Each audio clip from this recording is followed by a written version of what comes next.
जय हिंद दोस्तों, स्वागत है आप सभी का बीए सेमेस्टर वाला में। दोस्तों आज की क्लास बहुत ही मोस्ट इम्पोर्टेंट है। सर जी क्यों मोस्ट इम्पोर्टेंट है, क्या खास है आज के इस क्लास में?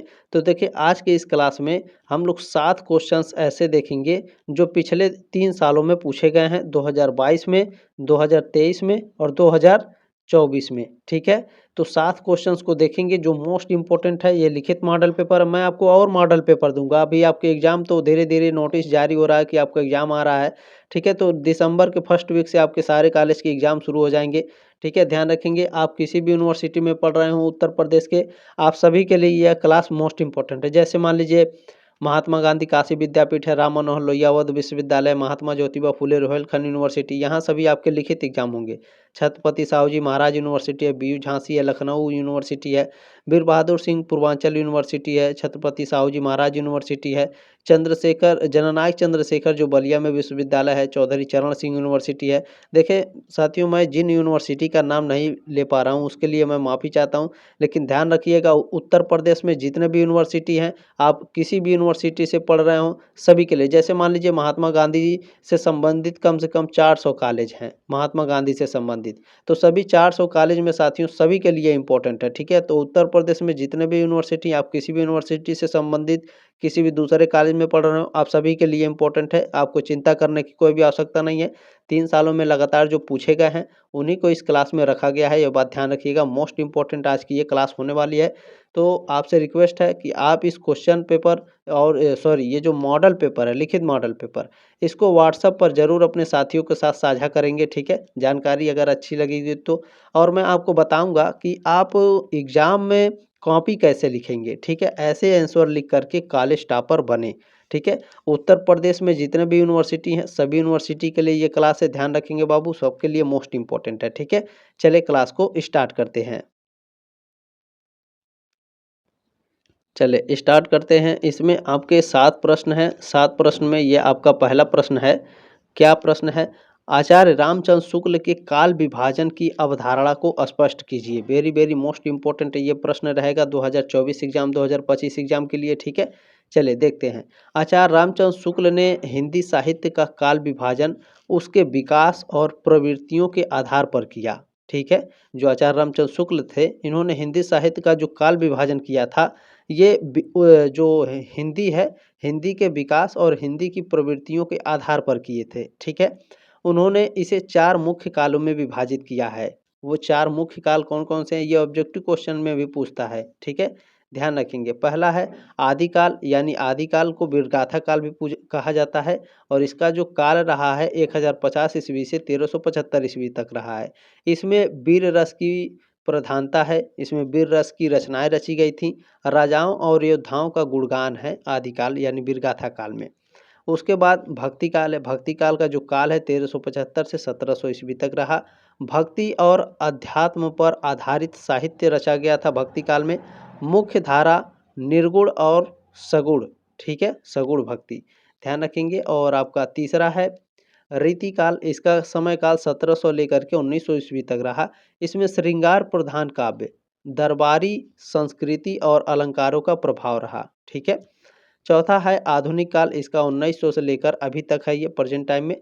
इसमें समाज सुधार, राष्ट्रीयता और यथार्थवादी दृष्टिकोण अपनाए गए। ठीक है, चले दूसरा प्रश्न है। देखिए बिल्कुल इसी तरह से आपको प्रश्न का उत्तर लिखना है, 50 शब्दों में या फिर 100 शब्दों में कहेगा आपको उत्तर लिखने के लिए, तो ध्यान रखेंगे इसी तरह से आपको लिखना है। अच्छा हाँ, इसमें शॉर्ट एंड शॉर्ट टाइप भी है और लघु उत्तरीय प्रश्न भी मैंने इसमें रखा है, तो ध्यान रखेंगे आप सभी लोग। ठीक है, चले दूसरा प्रश्न है छायावाद के 4 प्रमुख कवियों के नाम बताइए।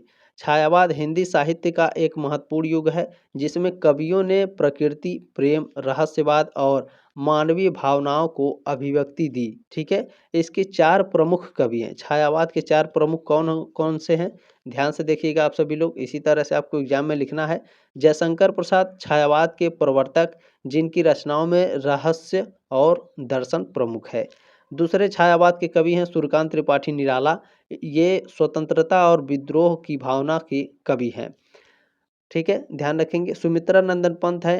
तीसरी छायावाद की कवि कौन है? सुमित्रा नंदन पंत। ये प्रकृति के चितेरे और आदर्शवादी कवि हैं, यानी ये इनकी रचनाओं में प्रकृतिवादी मिलता है। ठीक है, चौथी है महादेवी वर्मा। छायावाद की चौथी जो कवि हैं वो कौन है? महादेवी वर्मा।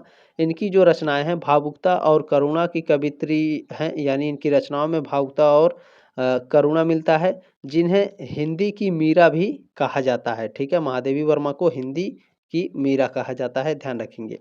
अच्छा, इन कवियों ने हिंदी काव्य में नई चेतना और सौंदर्य बोध का संचार किया और ये सभी छायावाद के कवि हैं। ठीक है, चले इसमें तीसरा प्रश्न आपका पूछा गया है, कबीर की भाषा पर विचार कीजिए। यानी जो कबीर दास जी हैं इनकी भाषा कैसी थी? तो देखें, आपको इसी तरह से प्रश्न का उत्तर लिखना है। कबीर की भाषा को सधुकड़ी या पंचमेल खिचड़ी कहा जाता है। ठीक है, जो सरल, सहज और जन सामान्य के लिए बोधगम्य है। उनकी भाषा में हिंदी के विभिन्न रूपों जैसे अवधी, ब्रज, खड़ी बोली, ठीक है, अवधी, ब्रज और खड़ी बोली के साथ संस्कृत, अरबी, फारसी और पंजाबी के शब्दों का समावेश है। कबीर ने भाषा को साधन के रूप में प्रयोग किया, जिसमें लय, प्रवाह और व्यंग प्रमुख है। उनकी वाणी में प्रभावशाली ध्वनि और प्रतीकात्मकता मिलती है। ठीक है, उन्होंने कठिन दार्शनिक और आध्यात्मिक विचारों को छोटे छोटे दोहों और साखियों के माध्यम से प्रस्तुत किया। यानी जो कबीर दास जी हैं, ठीक है, इन्होंने क्या किया, जो इनके दोहे थे, ठीक है, दोहों को छोटे छोटे और साखियों के माध्यम से इन्होंने प्रस्तुत किया है। ठीक है, जो गूढ़ होने पर भी आमजन के लिए सुगम और प्रेरणादायक है।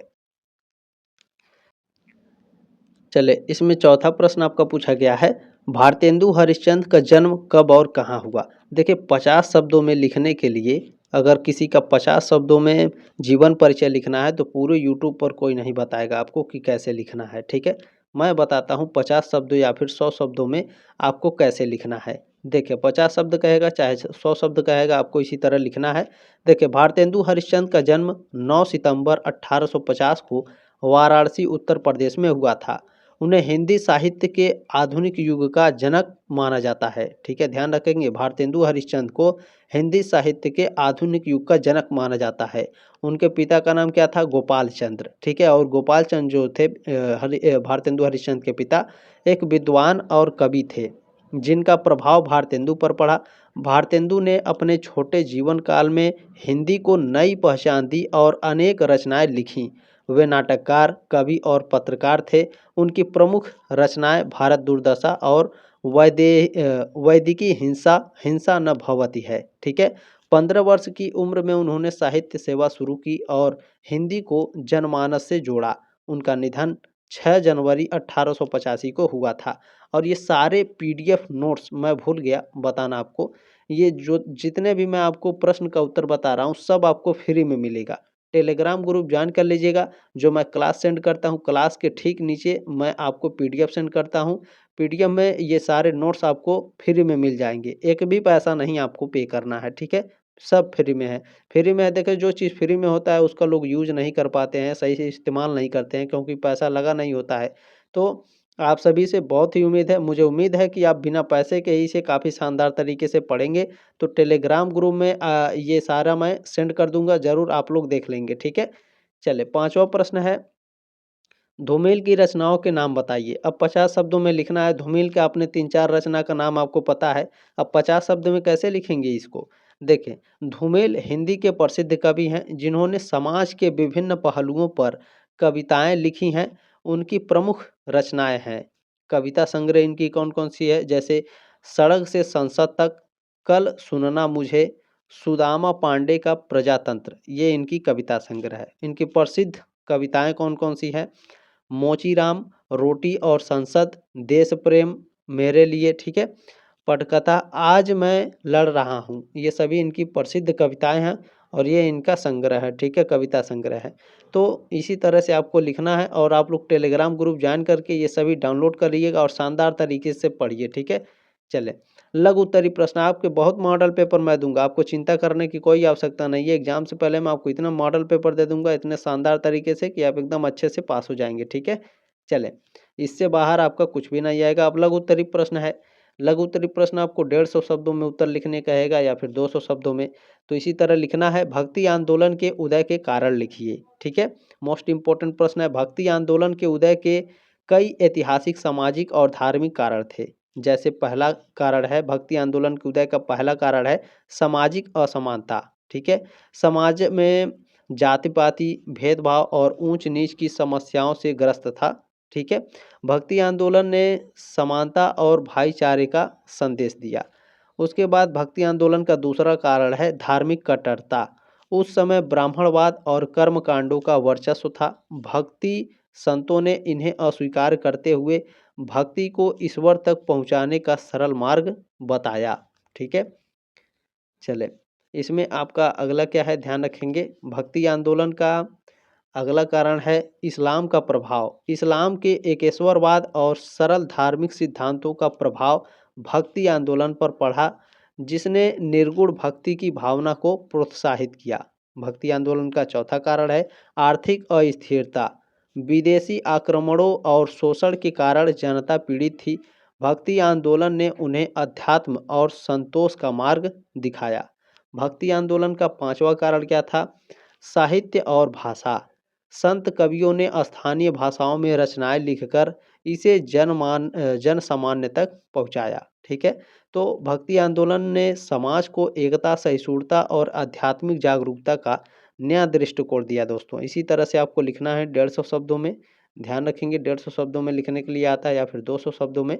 ये लास्ट प्रश्न है, सातवां प्रश्न है, कबीर दास का संक्षिप्त जीवन परिचय दीजिए। ये 2024 एग्जाम, 2025 एग्जाम, 2026 एग्जाम, 2027 एग्जाम के लिए मोस्ट इंपॉर्टेंट होगा। ठीक है, चले ध्यान रखेंगे। देखिए, कबीर दास का संक्षिप्त जीवन परिचय 150 शब्दों में उत्तर लिखने के लिए कहेगा या फिर 200 शब्दों में, तो ध्यान रखेंगे। कबीर दास हिंदी साहित्य के भक्ति काल के प्रमुख संत और कवि थे। उनका जन्म 1398 ईस्वी में काशी, यानी काशी को वर्तमान वाराणसी, ठीक है, वाराणसी का नाम चेंज कर दिया गया है, प्रयागराज रख दिया गया है। ठीक है, पहले नाम काशी ही था, इसमें ही हुआ था। ठीक है, वे जन्म से मुस्लिम जुलाहे परिवार में पले बढ़े, लेकिन उनका झुकाव संत रामानंद के प्रति हुआ। उन्होंने भक्ति, ज्ञान और मानवता का प्रचार किया। आगे आपको लिखना है, कबीरदास ने धर्म, जाति और पाखंड का विरोध करते हुए समाज में समानता और प्रेम का संदेश दिया। वे निर्गुण भक्ति के समर्थक थे। आपके ऑब्जेक्टिव एग्जाम में पूछता है ये कि जो कबीरदास जी थे ये किस भक्ति के समर्थक थे, निर्गुण भक्ति धारा के कवि थे। ठीक है, देखें, और ईश्वर को निराकार मानते थे। उनकी रचनाएं साखी, रामायणी और बीजक में संग्रहित हैं, जो जीवन के गूढ़ रहस्यों और सत्य को सरल भाषा में प्रकट करती हैं। कबीर की वाणी ने समाज में व्याप्त अंधविश्वासों को चुनौती दी और सच्चे धर्म की ओर प्रेरित किया। उनका देहांत 1518 ईस्वी में मगहर, उत्तर प्रदेश में हुआ। ठीक है, उनकी शिक्षाएं आज भी प्रासंगिक है, ध्यान रखेंगे। इसी तरह से आपको प्रश्नों का उत्तर लिखना है।